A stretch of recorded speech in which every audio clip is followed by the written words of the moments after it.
Hürmetli vatandaşım, nöbetçilik siyimizden ikincisine başlayımız. Prezident Obama, G'arb dünyası İslam diniga qarshi urush qilyapti deganlik bu bir safsata dedi. Mavzuli xabar 2-ayning 20 kuni Amerika Ovozi radiosining Xitoy til programmasida e'lon qilindi. Amerika Qo'shma Shtatlarining prezidenti Obama haftaning 4-kuni, ya'ni 19-kuni mundaq ko'rsatdi. Terörist zo'ravon tashkilotlarning G'arb davlatlariga aloqador, G'arb davlatlari islom diniga qarshi urush qilyapti deydigan har qanday so'z iboralari bu nomussizning safsatasidir deb ko'rsatdi. Washingtonda o'tkazilgan Aqsaray tashkillagan terrorizmga qarshi yuqori darajalik bir yig'inda Amerika Qo'shma Shtatlarining prezidenti Obama ko'p mavzularga munosabatli nutq so'zlab, islom davlati va boshqa terrorist tashkilotlarga rahmsiz zarba beradiganligini qayd qildi.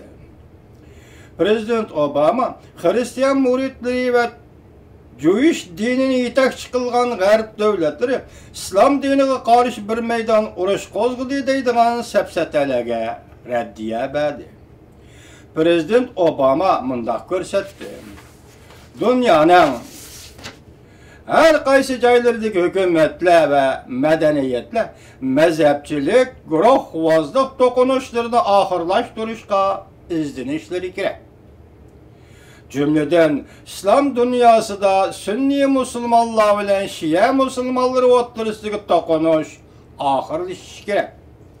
Prezident yana mundaq ko'rsatdi. Har qaysi davlat rahbarlari xalqlarning namratlikdan, zulmdan qutulishiga yordam berish kerak. Namratlik va zulm terrorist unsurlarni tarbiyalaydigan o'choqdir.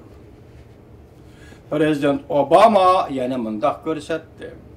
Kişiler guruhvozlik, mazhabchilik, millat to'pliqlar farqi tufayli zulmga uchraydigan bo'lsa, ularning kishilik huquqlari dafsandiq qilinadigan, g'ayri fikrdagilarning ovozi bostiriladigan bo'lsa, zo'ravonlik va terrorizmlik harakatlar dal mushundoq joyda paydo bo'ladi deb ko'rsatdi. Prezident Obama yana mundaq ko'rsatdi.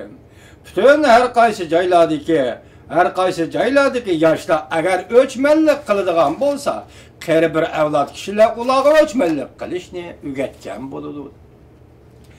Amerika amaldorlari zo'ravonlikqa qarshi turish, kishilik huquq, qonun bilan boshqarish birga elib berilishi lozim deb ko'rsatdi. Mavzuli xabar 2-ayning 19-kuni Amerika Ovozi radiosining Xitoy til programmasida e'lon qilindi.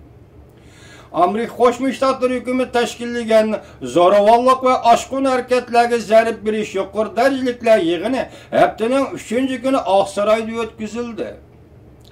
Amerika Qo'shma Shtatlarining har darajalik hukumat amaldorlari va xalq vakillari birlikda dunyoning har qaysi joylarida yuz berayotgan zo'ravonlik, oshqunlik harakatlarining yiltizini tepib chiqish, taqobil turish tadbirlarini tadqiq qilishdi. Yuqori darajalik yig'inning bir qismi hisoblangan 60 davlat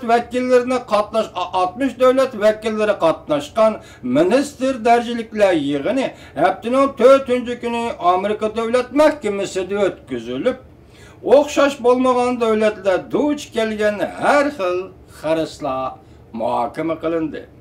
Xabar mundaq davomlashtirildi.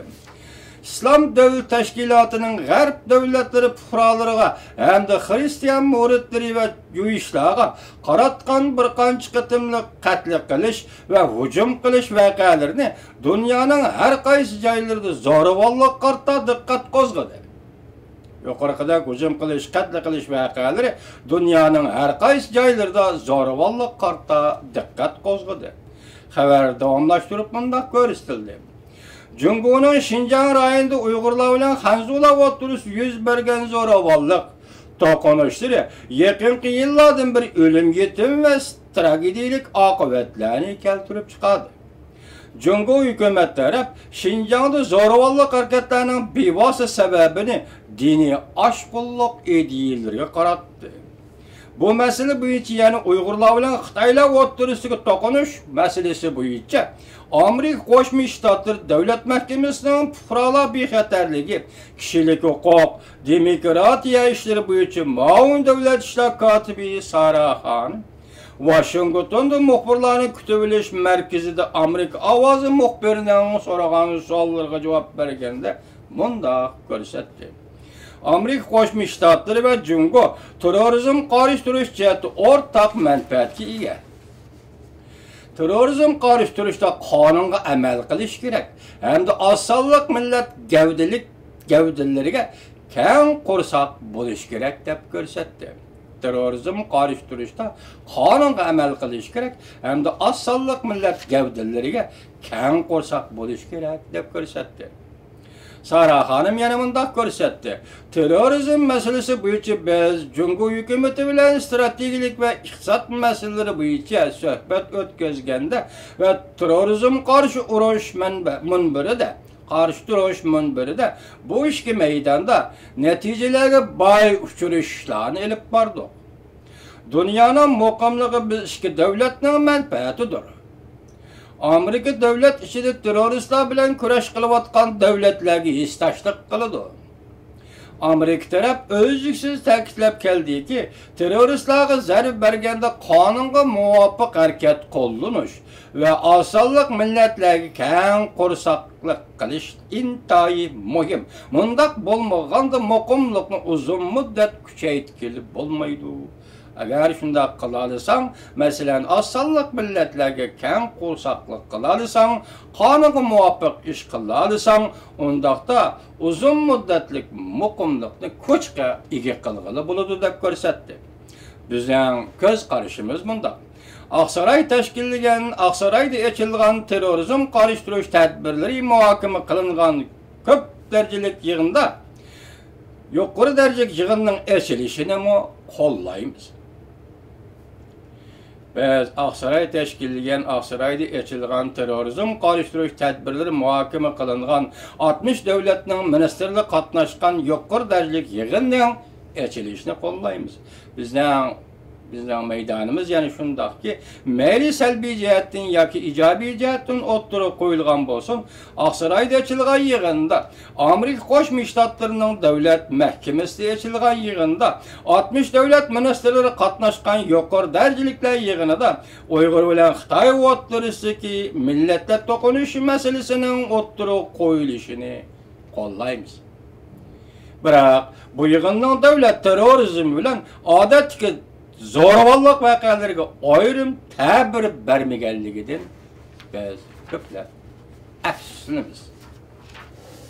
Mush xalqaro yig'in echilayotgan mushu kunlarda Xitoy mustamlikchilari davlat terrorizmini, Xitoy millatchiligi, Xitoy cho'ng davlat shovinizmini yo'l qo'yib, Uyg'uristonning Xotan viloyati Qaraqosh noyasida kep kunduzda bir Uyg'ur yigitni oshkor etib tashlaganligini ayblaymiz. Bu xabar Jungo nazar to'r beti 2 ayning 20 kuni e'lon qilingan edi.